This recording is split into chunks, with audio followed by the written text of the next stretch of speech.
Hello students, good morning. पिछले video में हमने एल्केन, एल्कीन और एल्काइन के नामकरण के बारे में अध्ययन किया। उसके कई तरह के एग्जाम्पल हमने देखे। लगभग सभी संभावित जो एग्जाम्पल्स हैं वो मैंने यहाँ पर समझाए आपको। अब जो नेक्स्ट अपना 8वां चैप्टर चल रहा है कार्बन और उसके यौगिक, उसमें जो नेक्स्ट टॉपिक आता है वो आता है समावयवता, आइसोमरिज्म। समावयवता क्या होती है वो अपन आज देखेंगे।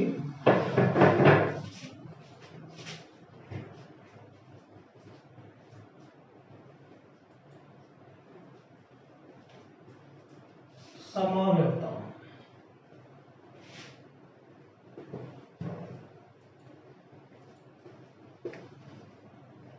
कई बार अपन ऐसा देखते हैं कि यौगिक तो एक ही होता है, लेकिन उसकी जो स्ट्रक्चर होती है यानी कि संरचना वो भिन्न भिन्न दिखाई देती है। तो एक ही यौगिक के भिन्न भिन्न रूप, जिनका संरचना सूत्र तो क्या हो अलग अलग, परंतु अणु सूत्र क्या हो समान, ऐसे रूपों को कहा जाता है समावयवी और इस गुण को कहा जाता है समावयवता। जैसे अपन इसको परिभाषित करें तो एक ही यौगिक के भिन्न भिन्न रूप, एक ही यौगिक के भिन्न भिन्न रूप जिनका संरचना सूत्र भिन्न हो परंतु अणु सूत्र समान हो,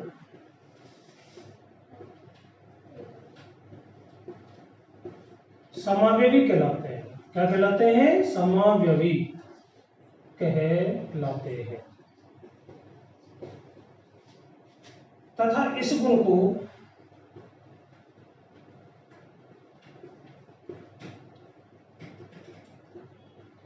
समावयवता कहते हैं। जरा समझेंगे इसको। देखिए, यौगिक एक है लेकिन उनका जो संरचना सूत्र है वो तो है भिन्न, ओके, और अणु सूत्र क्या है समान। यानी कि जब हम उसके अंदर किसी पर्टिकुलर तत्व को काउंट करके लिखेंगे तो उनकी संख्या समान आएगी। तो ऐसे रूप कहलाते हैं समावयवी और इस गुण को कहा जाता है समावयवता। अब इसको हम एक उदाहरण के द्वारा समझते हैं। जैसे मान लीजिए पेंटेन। अब पेंटेन के 3 समावयवी यहां पर पाए जाते हैं, वो कौन कौन से हैं वो देखते हैं।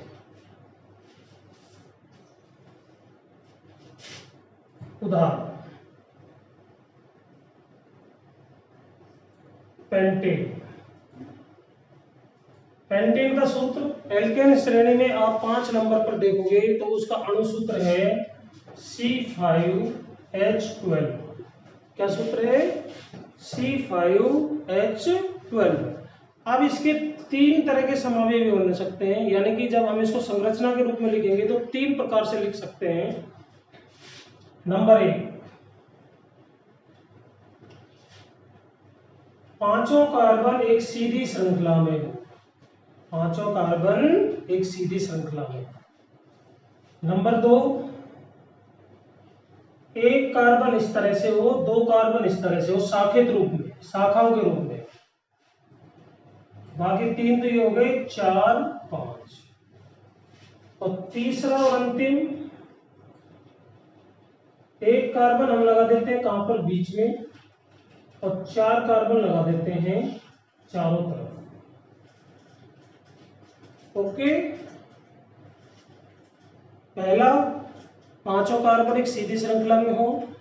दूसरा, 3 कार्बन इस तरह से शाखित रूप में हो, जैसे भैंस के सींग होते हैं, इस तरह से सींग, इस तरह से याद रखना, भैंस के सींग बनाने हैं तो ये आइसो रूप बन जाएगा।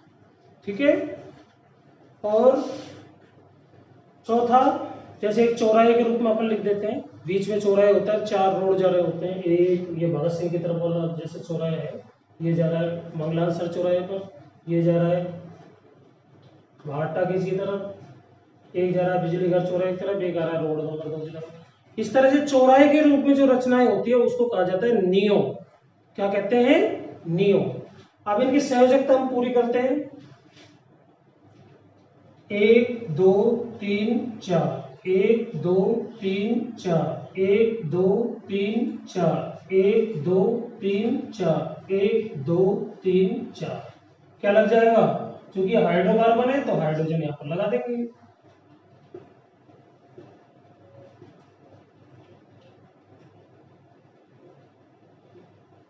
इस तरह से ये बन जाएगा एक रूप। इस रूप को कहा जाता है जिसमें सीधी श्रृंखला होती है, श्रृंखला के रूप में जो कार्बन परमाणु होते हैं उसको कहा जाता है नॉर्मल।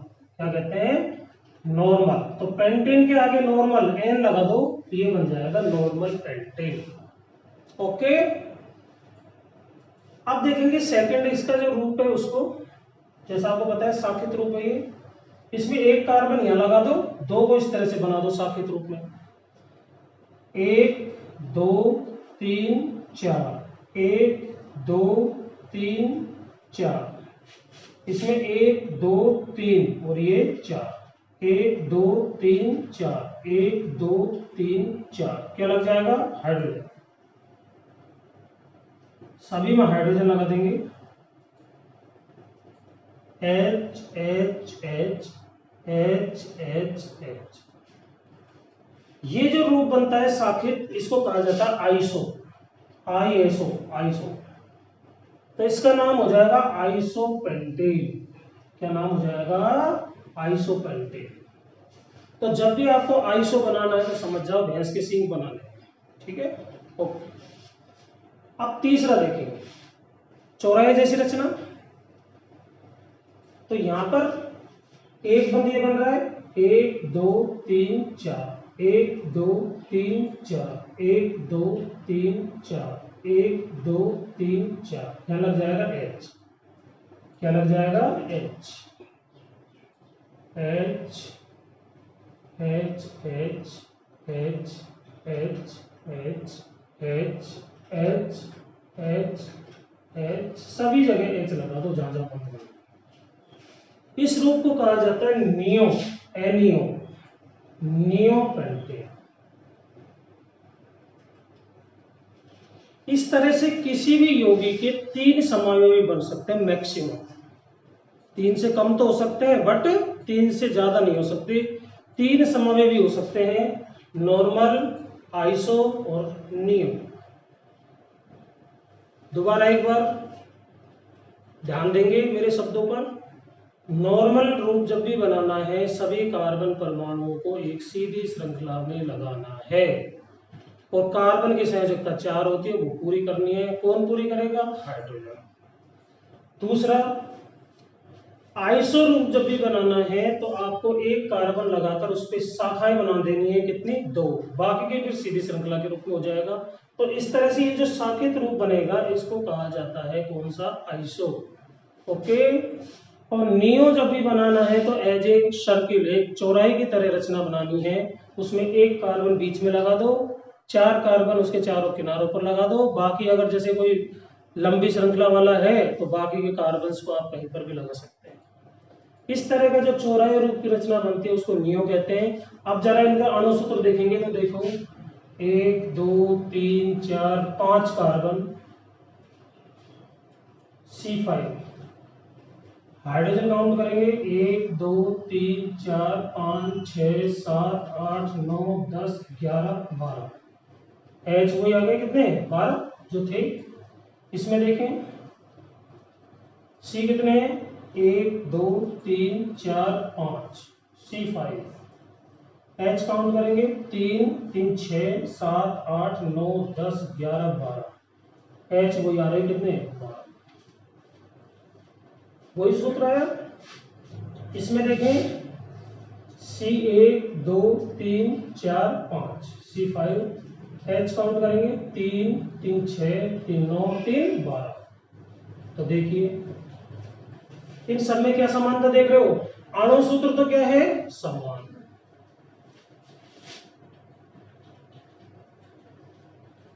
अणु सूत्र क्या है? समान।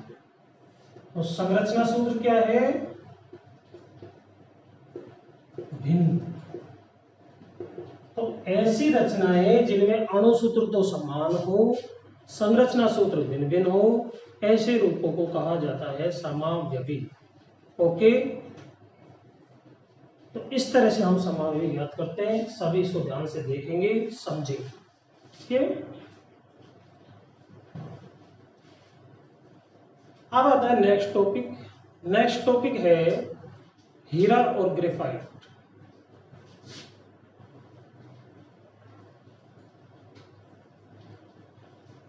हीरा जो है आप जानते भी हो, एक बहुमूल्य पदार्थ है, यौगिक है। ये कार्बन का शुद्ध रूप है, अति शुद्ध। हीरा बनता कैसे है? हीरा, डायमंड,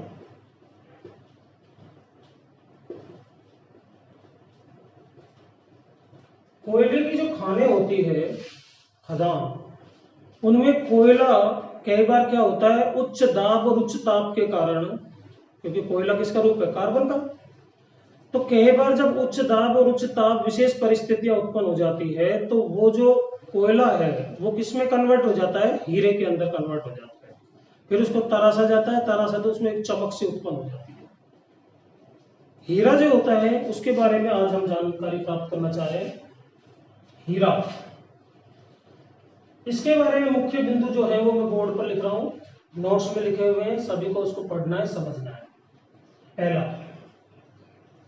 इसकी संरचना कैसी होती है? त्रिविम चतुष्फलकीय, त्रिविमीय चतुष्फलकीय।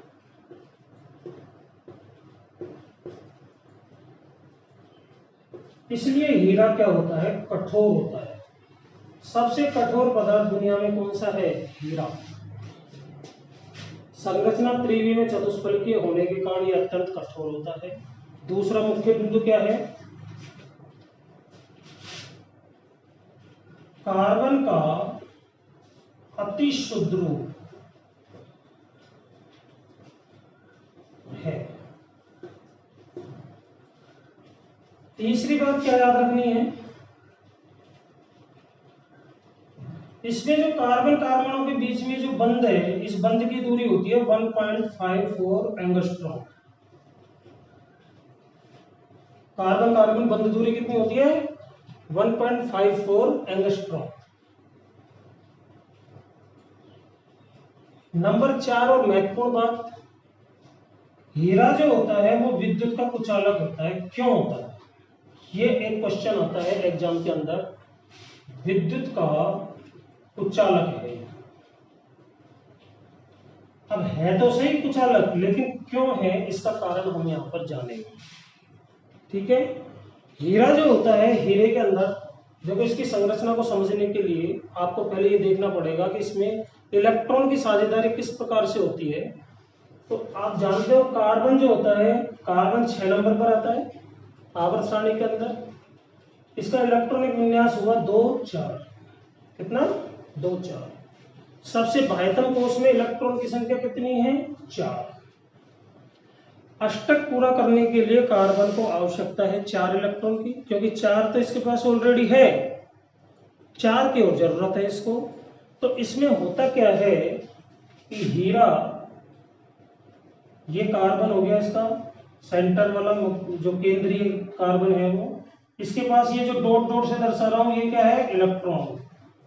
कितने इलेक्ट्रॉन है इसके पास? 4। इसी तरह से और कार्बन, क्योंकि एक ही क्रिस्टल में असंख्य कार्बन परमाणु हो सकते हैं, तो ये इनके कार्बन है। इस तरह से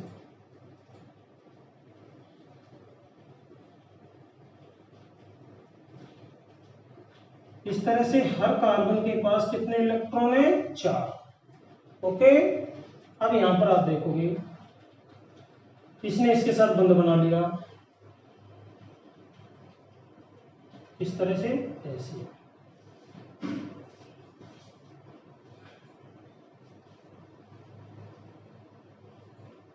दो 2 4 इस तरह से बंध बना लिया। ये इसका साझेदार, ये इसका साझेदार, ये इसका साझेदार हो गया।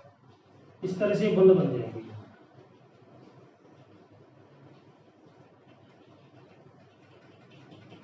इस तरह से। अब आप देख रहे हो इस कार्बन की तरफ ध्यान दीजिए, 2 2 4 2 6 और 2 8, 2 2 4 2 6 और 2 8। कार्बन के पास कितने इलेक्ट्रॉन पूरे हो गए? 8, अर्थात उसका अष्टक पूरा हो गया। अब इसके पास एक भी इलेक्ट्रॉन शेष नहीं बचा इस कार्बन के पास।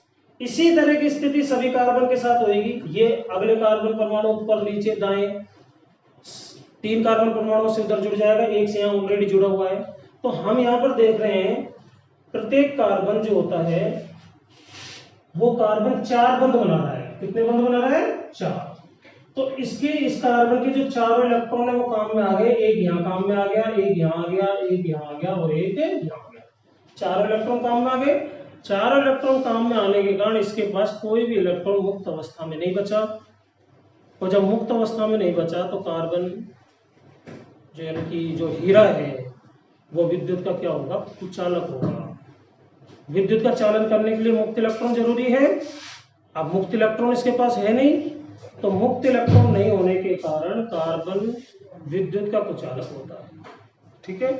तो जब भी एग्जाम के अंदर ये प्रश्न आए कि जो हीरा है वो विद्युत का कुचालक क्यों होता है, तो आप क्या लिखोगे? हीरे की संरचना में प्रत्येक कार्बन परमाणु 4 अन्य कार्बन परमाणुओं से जुड़ा होता है। इस तरह से कार्बन के चारों इलेक्ट्रॉन बंध बनाने में प्रयुक्त हो जाते हैं।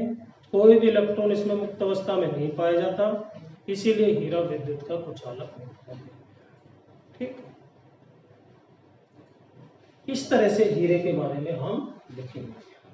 तो ये बातें इसमें ध्यान रखने वाली है। संरचना कैसी होती है? त्रिविमीय चतुष्फलकीय। कार्बन का कैसा रूप है? ये अति शुद्ध रूप। कार्बन के बीच में जो बंध कोण है वो कितना, बंध दूरी है वो कितनी होती है? 1.54 एंगस्ट्रॉम। और महत्वपूर्ण चीज, विद्युत का कुचालक क्यों होता है वो मैंने अभी आपको डिटेल से बताया। ओके,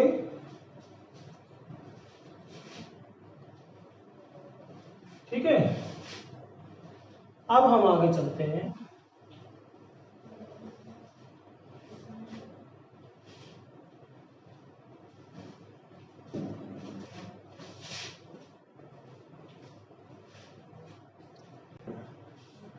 इसके बाद आता है ग्रेफाइट। कार्बन का जो दूसरा रूप है वो है ग्रेफाइट। ये भी क्रिस्टलीय रूप है कार्बन का, क्योंकि कार्बन के जो अपर रूप होते हैं उनको 2 भागों में बांटा गया है। जैसा नोट्स में आपको एक चार्ट के द्वारा दर्शाया गया है। कार्बन के 2 अपर रूप होते हैं, क्रिस्टलीय और अक्रिस्टलीय। क्रिस्टलीय में 3 चीजें आती है, हीरा, ग्रेफाइट और फुलरीन।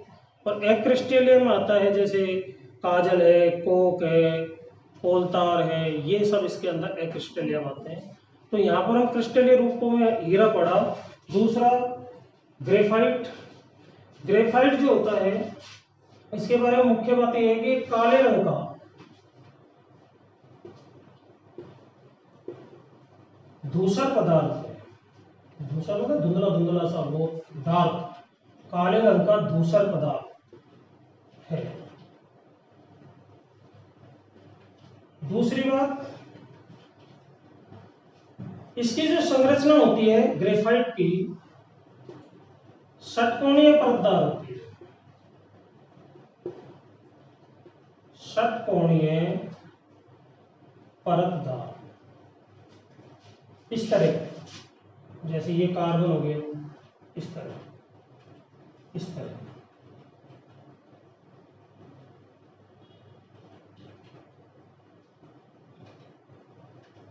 इस तरह की रचनाएं होती है इसके अंदर। ठीक है, इसको आगे और बढ़ा सकते हैं हम।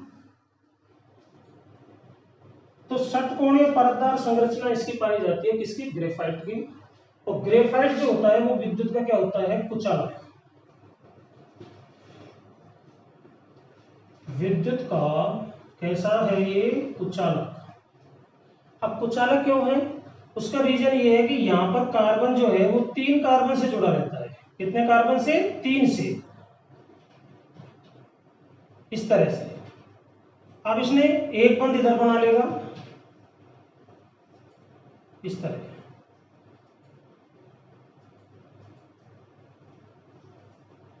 अभी भी इसके पास ये बंध बन गया, ये बंध बन गया, यानी कि जैसे ये कार्बन है तो इसने 3 तो बना लिए बंध, किसके साथ, कार्बन के साथ, लेकिन ये जो इलेक्ट्रॉन है ये इलेक्ट्रॉन इसके पास मुक्त अवस्था में बचा रह जाता है। इसी इलेक्ट्रॉन के कारण ग्रेफाइट जो होता है वो विद्युत का क्या होता है, कुचालक होता है, सुचालक होता है।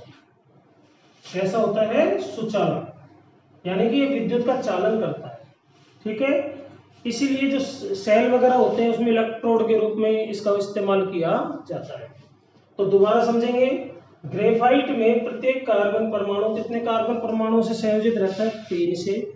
इस तरह कार्बन के 4 मुक्त इलेक्ट्रॉनों में से 1 2 3 4 में से 3 तो बंध बनाने में काम आ जाते हैं और चौथा इलेक्ट्रॉन इसके पास मुक्त अवस्था में शेष बचता है। इसलिए ग्रेफाइट जो होता है वो विद्युत का क्या होता है, सुचालक होता है। ठीक है, हीरा जो होता है, हीरे का उपयोग कहां पर किया जाता है, कांच को काटने में, पत्थर और चट्टानों को काटने में, आभूषण के रूप में, फोनोग्राम की सुई बनाने में। ग्रेफाइट का उपयोग कहां पर किया जाता है, जैसा आप सभी पेंसिल यूज करते हो तो पेंसिल में ग्रेफाइट ही होता है। शुष्क स्नेहक, शुष्क स्नेहक का मतलब होता है ड्राई लुब्रिकेंट, यानी कि घर्षण को कम करने के लिए जैसे अपन ऑयल वगैरह यूज करते हैं तो कुछ मशीनों में इसका पाउडर जो होता है वो घर्षण को कम करने के लिए काम में लिया जाता है। परमाणु भट्टी में मंदक के रूप में भी इसका इस्तेमाल किया जाता है। ओके, तो आज का टॉपिक अपना यहीं पर समाप्त होता है।